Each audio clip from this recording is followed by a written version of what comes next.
नमस्कार दोस्तों, राधे राधे, जय श्री कृष्णा। दोस्तों स्वागत है आपका फिर से इस चैनल पर। दोस्तों सच्ची श्रद्धा से कमेंट में जय श्री राधे कृष्णा जरूर लिखें। दोस्तों वर्तमान समय में हम जिस युग में जी रहे हैं उसे कलयुग कहा गया है। चारों युगों में कलयुग को श्रापित युग कहा गया है। धर्मशास्त्र में भी इस बात का वर्णन है कि जब कलयुग अपने चरम पर पहुंचेगा तब इस धरती से धर्म का नाश हो जाएगा और उस समय भगवान विष्णु कल्कि के रूप में इस धरती पर अवतरित होकर कलयुग का अंत करेंगे और पुनः धर्मयुग की स्थापना करेंगे। पर क्या दोस्तों आप सभी को पता है कि भगवान श्री कृष्ण ने महाभारत काल में बता दिया था कि आने वाला समय यानी कि कलयुग कैसा होगा। इतना ही नहीं, भगवान श्री कृष्ण ने कलयुग के 5 कड़वे सत्य भी बताए थे जो आज देखने को मिल रहे हैं। वह कौन से हैं 5 कड़वे सत्य? दोस्तों यदि आप भी जानना चाहते हैं तो इस वीडियो के एंड तक बने रहेगा। और अगर अब तक इस चैनल को सब्सक्राइब नहीं किया है तो चैनल को सब्सक्राइब करके बेल आइकन को प्रेस कर लीजिए। तो चलिए बिना टाइम वेस्ट किए शुरू करते हैं। दोस्तों महाभारत काल में जब पांडव युद्ध क्रीड़ा में अपना सब कुछ गवा देते हैं तब उन्हें वनवास जाना पड़ता है। वनवास जाने से पहले भगवान श्री कृष्ण से मिलते हैं और कहते हैं, हे भगवान, युद्ध क्रीड़ा में सब कुछ गवा देने के बाद हम 5 भाई द्रौपदी के साथ वनवास जा रहे हैं।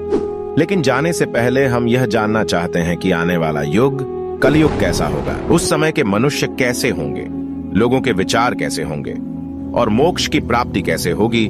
पांडवों के मुख से यह सारी बातें सुनकर भगवान श्री कृष्ण थोड़ी देर सोच विचार करते हैं और फिर पांडवों से कहते हैं, पहले आप सभी वन जाइए और वन में जो भी आपको जो कुछ भी दिखे वह आकर मुझे बताइए, तब मैं आप सभी को इन प्रश्नों का जवाब दूंगा। अब भगवान श्री कृष्ण के कहे अनुसार 5 भाई वन में चले गए और वन में जो कुछ भी उन्हें दिखाई दिया उसे देखकर वह हैरान हो गए।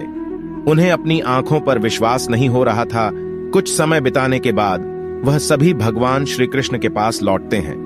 लेकिन इस बार पांडवों के मस्तक पर सिकंदा और वे किसी उलझन में पड़े नजर आ रहे थे।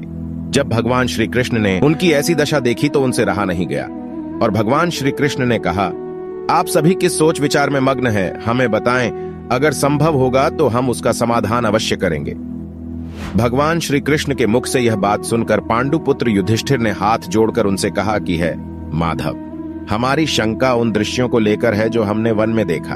उनकी कल्पना हमने कभी सपने में भी नहीं की थी। तभी भगवान श्री कृष्ण कहते हैं कि आप सभी एक एक करके मुझे विस्तार से बताइए कि आपने वन में क्या देखा। इसमें सबसे पहले युधिष्ठिर कहते हैं, हे द्वारका नरेश, हम सभी 5 भाई वन में अलग अलग दिशाओं में भ्रमण के लिए निकल गए थे। जब मैं अकेला वन में भ्रमण रहा था तब मैंने 2 सुंड वाले हाथी को देखा। अब आप मेरी इस शंका को दूर कीजिए कि भला एक एक हाथी के 2 सूंड कैसे हो सकते हैं। अब अर्जुन की बारी होती है। अर्जुन बताते हैं कि उन्होंने एक ऐसे पक्षी को देखा जिसके पंखों पर वेद की रचनाएं लिखी हुई थीं और वह मुर्दे का मांस खा रहा था। अर्जुन के बाद भीम बताते हैं कि उन्होंने वन में एक ऐसी गाय को दिखा जिसने अपने बछड़े को जन्म के बाद चाट रही थी कि उसके शरीर से खून आने लगता है। इसे देखकर मैं हैरान रह गया कि कोई माता अपने बच्चों के साथ ऐसा कैसे कर सकती है। अब भगवान श्री कृष्ण सहदेव से पूछते हैं कि सहदेव, तुमने वन में क्या देखा? तो सहदेव ने कहा कि मैंने एक जगह बहुत से कुएं को देखा जहां हैरानी की बात यह है कि आसपास के सभी कुएं में पानी था और बीच का कुआं खाली था। बीच का कुआं गहर भी है लेकिन फिर भी उसमें पानी नहीं है। ऐसा कैसे संभव है? अब नकुल आगे बताते हैं कि वे जब वन में भ्रमण कर रहे थे तब उसने एक बड़ी चट्टान पर्वत से लुढ़कते हुए देखा। वह चट्टान कितनी ही बड़े वृक्षों और सिलावों से टकराती है लेकिन उसे कोई रोक नहीं पाता और अंत में एक छोटे से वृक्ष के स्पर्श से वह चट्टान रुक जाती है। अभी युधिष्ठिर भगवान श्री से कहते हैं कि है वासुदेव, हम भाइयों ने जो भी मन में देखा उसका सारा विस्तार आपसे बता दिया। अब आप हमारी सारी शंकाओं को दूर करते हुए हमें विस्तार से बताइए। तब भगवान श्री कृष्ण ने युधिष्ठिर से कहते हैं कि धर्मराज, जैसा कि आपने बताया कि आप 2 सूंड वाले हाथी को देखकर हैरान में पड़ गए हैं, लेकिन इसमें हैरानी की बात नहीं है, क्योंकि कलयुग में ऐसे व्यक्ति ही राज करेंगे जो बोलेंगे कुछ और करेंगे कुछ और, उनके मन में कुछ और, कर्म में कुछ और होगा। यह लोग शोषण करने का एक भी मौका हाथ से जाने नहीं देंगे। यह बस अपने ही हित की बात सोचेंगे। अब भगवान श्री कृष्ण अर्जुन से कहते हैं कि है पांडुपुत्र अर्जुन, तुमने वन में एक ऐसे पक्षी को देखा जिसके पंख पर वेद की रचनाएं लिखी हुई थीं और वह मुर्दे का मांस खा रहा था। लेकिन इसका मतलब यही है कि कलयुग में ऐसे ही लोग होंगे जो कहने को तो विद्वान ज्ञानी पुरुष कहलाएंगे, किंतु इनका आचरण राक्षसी होगा। उनके मन में यही होगा कि जल्दी किसी की मृत्यु हो और उसकी संपत्ति के मालिक खुद बन जाए। कलयुग में मनुष्य के लिए सबसे ऊपर धन और संपत्ति होगा और कुछ गिने चुने शख्स ही वास्तविक संत होंगे। इसके अलावा कलयुग में ज्यादातर इंसान अपनों को ही ठगकर आगे बढ़ने के विचार में होंगे। अर्जुन के बाद भगवान श्री कृष्ण भी हमसे कहते हैं कि हे भीम, जैसा कि आपने देखा कि एक गाय अपने बछड़े को इतना चाटती है कि उसके शरीर से खून आने लगता है, ठीक इसी तरह कलयुग का मनुष्य अपने बच्चों पर इतना प्यार लुटाएगा कि उसका विकास रुक जाएगा। एक माता की ममता अपनी औलाद की मोह माया और संसार में इस तरह बांध के रख देगी कि उसके बच्चे का जीवन नष्ट हो जाएगा। अगर किसी का बेटा घर द्वार छोड़कर साधु बन जाएगा तो उसके दर्शन को हजारों व्यक्ति जाएंगे, किंतु अपना बेटा साधु बनेगा तो वह रोएंगे, विलाप करेंगे कि मेरा बेटा गलत रास्ते पर चला गया। दोस्तों, यहाँ भगवान श्री कृष्ण जीवन की वास्तविकता को बताते हैं कि इंसान को यह समझना होगा कि तुम्हारे पुत्र तुम्हारे नहीं, अपनी पत्नियों की अमानत है, और पुत्रियां अपने पतियों, और तुम्हारा यह शरीर मृत्यु की और आत्मा परमात्मा की अमानत है।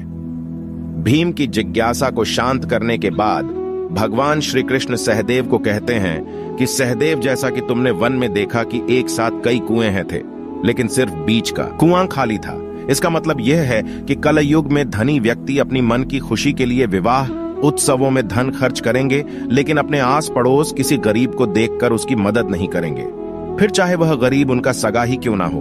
अपनी मौज मस्ती के लिए, खुद को खुश रखने के लिए वह शराब, कबाब और फैशन में पैसे उड़ाएंगे, लेकिन किसी के आंसू को पूछना अपना कर्तव्य नहीं समझेंगे। कलयुग में अन्न तो होगा और धनी लोग उसका उपभोग करेंगे, लेकिन गरीब व्यक्ति एक एक दाने के लिए तरसेंगे और ऐसे ही मर जाएंगे। भगवान श्री कृष्ण की यह सारी बातें सुनकर सहदेव थोड़े दुखी हो जाते हैं, लेकिन इस कटु सच के सामने वह क्या ही कर सकते थे। अब भगवान श्री कृष्णा नकुल से कहते हैं कि नकुल, जैसा कि तुमने वन में देखा कि एक बड़ी चट्टान पर्वत से लुढ़कती हुई बड़े बड़े वृक्षों और विशालकाय चट्टानों से टकराती हुई आती है, वह रुक नहीं पाती है, लेकिन एक छोटा सा वृक्ष अपने स्पर्श से ही उसे रोक देता है।